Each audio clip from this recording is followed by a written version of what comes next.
arrived, and while his wife was saying, "I am so glad you've come," he was saying, "I'm so tired, tired clear out. It is dreadful to be poor and have to make these dismal journeys at my time of life. Always at the grind, grind, grind, on a salary, another man's slave, and he sitting home in his slippers, rich and comfortable." "I am so sorry for you, Edward, you know that. But be comforted. We have our livelihood. We have our good name." "Yes, Marian, that is everything. Don't mind my talk. It's just a moment's irritation, and doesn't mean anything. Kiss me. There, it's all gone now, and I'm not complaining any more.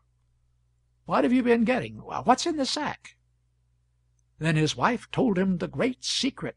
It dazed him for a moment, and then he said, "It weighs 160 pounds. Why, Mary, it's $40,000.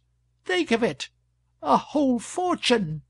Not 10 men in this village are worth that much. Give me the paper." He skimmed through it and said, "Isn't it an adventure? Why, it's a romance.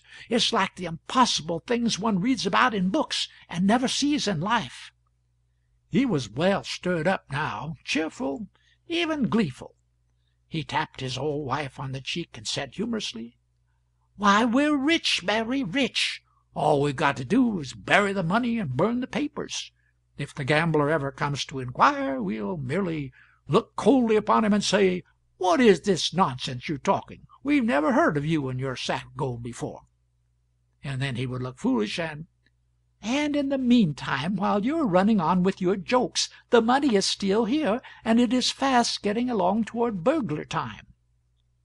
"True. Very well. What shall we do? Make the inquiry private?" "No, not that. It would spoil the romance. The public method is better. Think what a noise it will make! And it will make all the other towns jealous, for no stranger would trust such a thing to any town but Hadleyburg, and they know it. It's a great card for us. I must get to the printing office now, or I shall be too late." "But stop, stop! Don't leave me here alone with it, Edward." But he was gone. For only a little while, however. Not far from his own house he met the editor, proprietor of the paper, and gave him the document, and said, "Here's a good thing for you, Cox. Put it in." "It may be too late, Mr. Richards, but I'll see." At home again, he and his wife sat down to talk the charming mystery over. They were in no condition for sleep. The first question was, who could the citizen have been who gave the stranger the $20? It seemed a simple one. Both answered it in the same breath. "Barclay Goodson." "Yes," said Richards, "he could have done it, and would have been like him. But there's not another in the town." "Everybody will grant that, Edward. Grant it privately, anyway. For 6 months now the village has been its own proper self once more, honest, narrow, self-righteous, and stingy." It is what he always called it to the day of his death. Said it right out publicly, too. "Yes, and he was hated for it." "Oh, of course, but he didn't care. I reckon he was the best hated man among us, except the Reverend Burgess." "Well, Burgess deserves it. He will never get another congregation here. Mean as the town is, it knows how to estimate him. Edward, doesn't it seem odd that the stranger should appoint Burgess to deliver the money?" "Well, yes, it does. That is, why so much that ising? Would you select him?" "Mary, maybe the stranger knows him better than this village does." "Much that would help Burgess." The husband seemed perplexed for an answer. The wife kept a steady eye upon him and waited. Finally Richard said, with the hesitancy of one who is making a statement which is likely to encounter doubt, "Mary, Burgess is not a bad man." His wife was certainly surprised. "Nonsense!" she exclaimed. "He is not a bad man, I know. The whole of his unpopularity had its foundation in that one thing, the thing that made so much noise." "That one thing, indeed! As if that one thing wasn't enough all by itself." Plenty, plenty. Only he wasn't guilty of it." "How you talk! Not guilty of it? Everybody knows he was guilty." "Mary, I give you my word, he was innocent." "I can't believe it, and I don't. How do you know?" "It's a confession. I'm ashamed, but I will make it. I was the only man who knew he was innocent.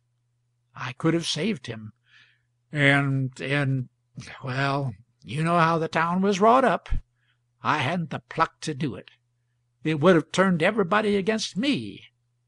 I felt mean, ever so mean, but I didn't dare. I hadn't the manliness to face that."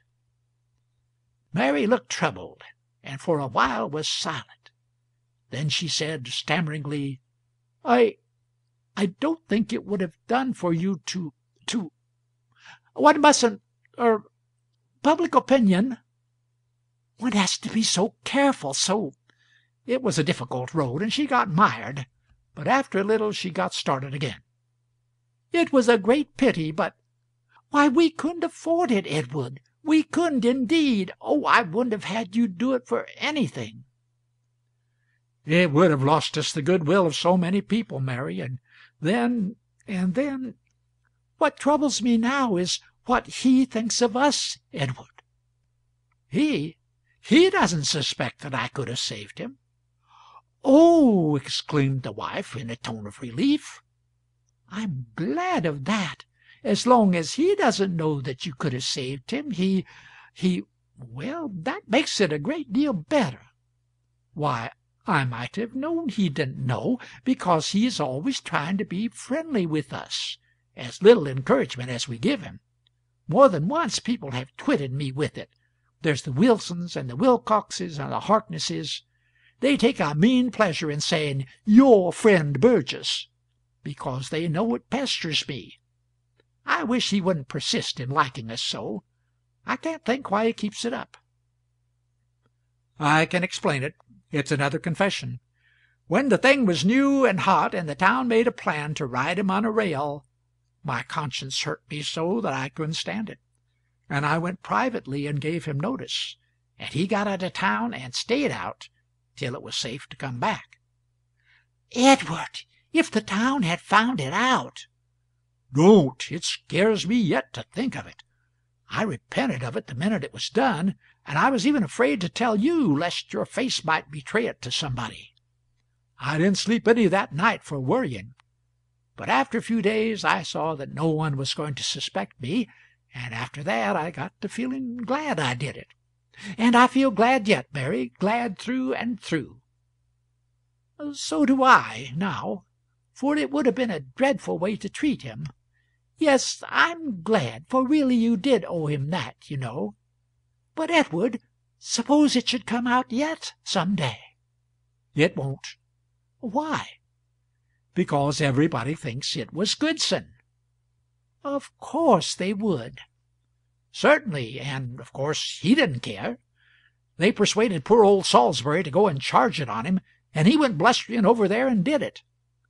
Goodson looked him over like as if he was hunting for a place on him that he could despise the most, and then he says, 'So you are the committee of inquiry, are you?' Salisbury said that was about what he was. 'Hum! Do they require particulars, or do you reckon a kind of general answer will do?' 'If they require particulars, I will come back, Mr. Goodson. I will take the general answer first.' 'Very well. Then tell them to go to hell. I reckon that's general enough. And I'll give you some advice, Salisbury. When you come back for the particulars, fetch a basket to carry what is left of yourself home in.'" "Just like Goodson. It's got all the marks. He had only one vanity. He thought he could give advice better than any other person." "It settled the business, and saved us, Mary. The subject was dropped." "Bless you, I'm not doubting that." Then they took up the gold sack mystery again with strong interest. Soon the conversation began to suffer breaks, interruptions caused by absorbed thinkings. The breaks grew more and more frequent.